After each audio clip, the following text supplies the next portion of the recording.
Case study: Unraveling the Challenges of Deploying Deep Learning Models in Cybersecurity, a real-world case study. A sudden spike in network activity late at night triggers an alarm in the Security Operations Center of a mid-sized financial institution. The SOC team, led by Maria, quickly springs into action.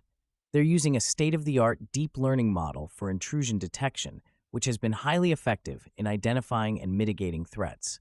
However, as the team digs deeper, they realize the flagged activity was a false positive. This incident raises a critical question: how reliable are deep learning models in the realm of cybersecurity? Maria gathers her team for a debrief to understand the limitations of their current system better. The first issue that stands out is the necessity for a vast amount of labeled data. Deep learning models thrive on high-quality, annotated datasets, but obtaining such data in cybersecurity is challenging.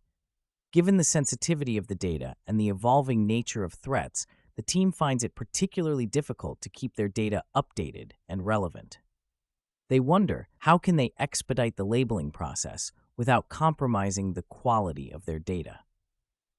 The team decides to experiment with semi-supervised learning techniques to reduce their dependence on labeled data. They start leveraging unlabeled data, which is abundant, and combine it with a smaller set of labeled data to improve their model. This approach shows promise, but is not without its limitations. For one, manually labeling data remains laborious and time-consuming.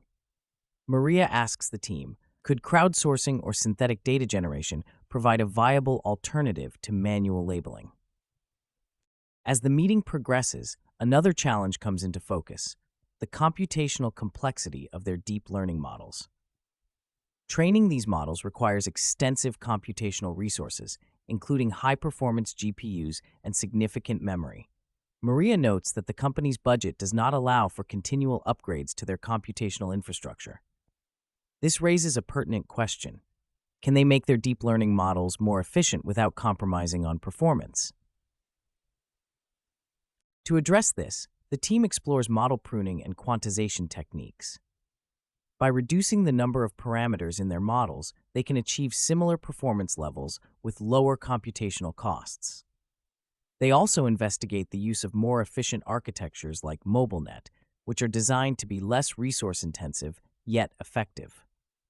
As they implement these changes, Maria asks her team to monitor the models closely for any drop in performance, questioning whether these optimizations could introduce new vulnerabilities. The issue of interpretability also looms large. Deep learning models are often considered black boxes, making it difficult for security analysts to understand why a particular decision was made. This lack of transparency is problematic, especially when false positives or false negatives occur. Maria recalls an incident where the model flagged a benign activity as malicious, leading to unnecessary panic and resource allocation. She poses an important question: how can they enhance the interpretability of their model to build trust and accountability? The team begins experimenting with techniques like layer-wise relevance propagation and Shapley additive explanations to make their models more transparent. These methods help them understand which features contribute most to the model's decisions, allowing them to fine-tune the model and explain its decisions to stakeholders. However, this process is still in its infancy, and they find it challenging to balance model performance and interpretability. Maria wonders, is there a trade-off between the two that they must accept? Moreover, the vulnerability of deep learning models to adversarial attacks is another pressing issue. Adversaries can manipulate input data with small perturbations, causing the model to make incorrect predictions. Maria's team is aware that their current model is not immune to such attacks, which could have severe implications for their cybersecurity infrastructure. They ask themselves, what steps can they take to make their models more robust against adversarial attacks? To mitigate this risk, the team starts incorporating adversarial training into their model development process. By training the model on both clean and adversarial examples, they aim to improve its resilience. They also explore defensive techniques like gradient masking and input preprocessing. While these methods show some success, the team remains vigilant, continuously testing and updating their defenses. Maria asks, are there emerging techniques in the research community that they should be aware of? Another issue that the team grapples with is overfitting. Their model performs exceptionally well on historical data, but struggles to generalize to new, unseen threats.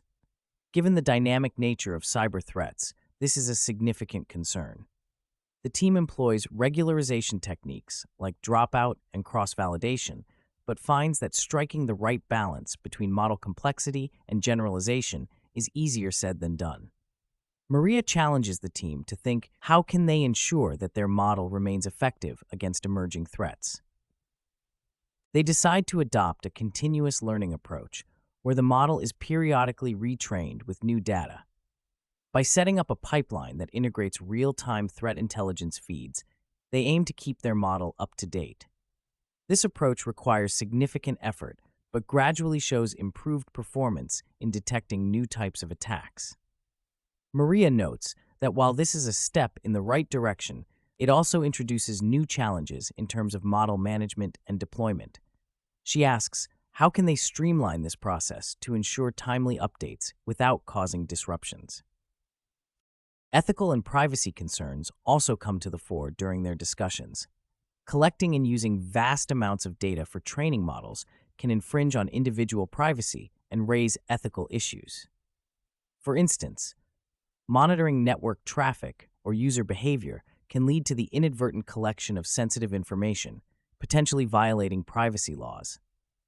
Maria emphasizes that their deep learning applications must comply with ethical standards and legal requirements. She raises a crucial question: how can they balance the need for data with the imperative to protect privacy? To address these concerns, the team adopts privacy-preserving techniques like differential privacy and federated learning.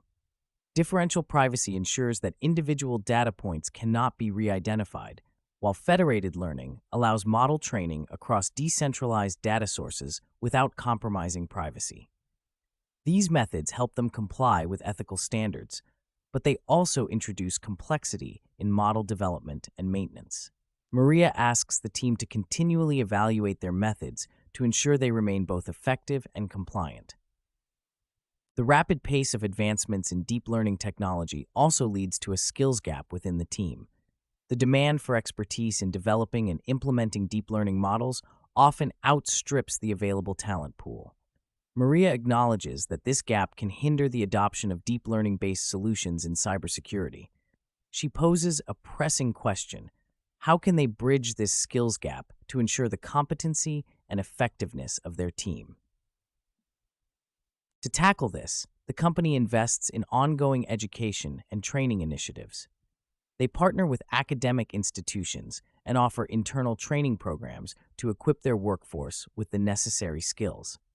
They also encourage team members to participate in industry conferences and workshops to stay abreast of the latest advancements. While these efforts show promise, Maria notes that building a proficient team is a continuous process.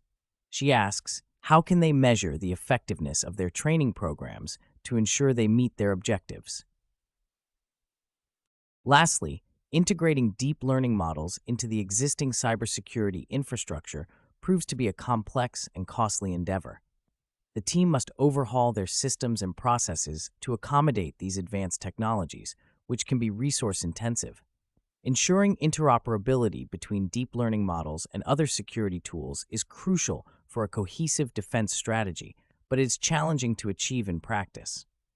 Maria questions, how can they streamline the integration process to minimize disruptions and maximize the impact of their deep learning solutions? By adopting a phased approach, the team integrates deep learning models gradually into their infrastructure. They start with less critical systems to iron out any issues before scaling up. They also use open standards and APIs to ensure interoperability between different security tools. This approach helps them achieve a more seamless integration, but they remain vigilant for potential issues that may arise. Maria emphasizes the need for continuous monitoring and feedback to refine their integration strategy. In conclusion, the journey of Maria and her team highlights the multifaceted challenges and considerations in implementing deep learning for cybersecurity. They navigate the complexities of data labeling, computational efficiency, interpretability, adversarial robustness, overfitting, ethical concerns, skill gaps, and integration. Through a combination of innovative techniques and continuous learning, they strive to harness the full potential of deep learning while addressing its inherent limitations. By understanding and mitigating these challenges, cybersecurity teams can develop more effective and trustworthy deep learning solutions.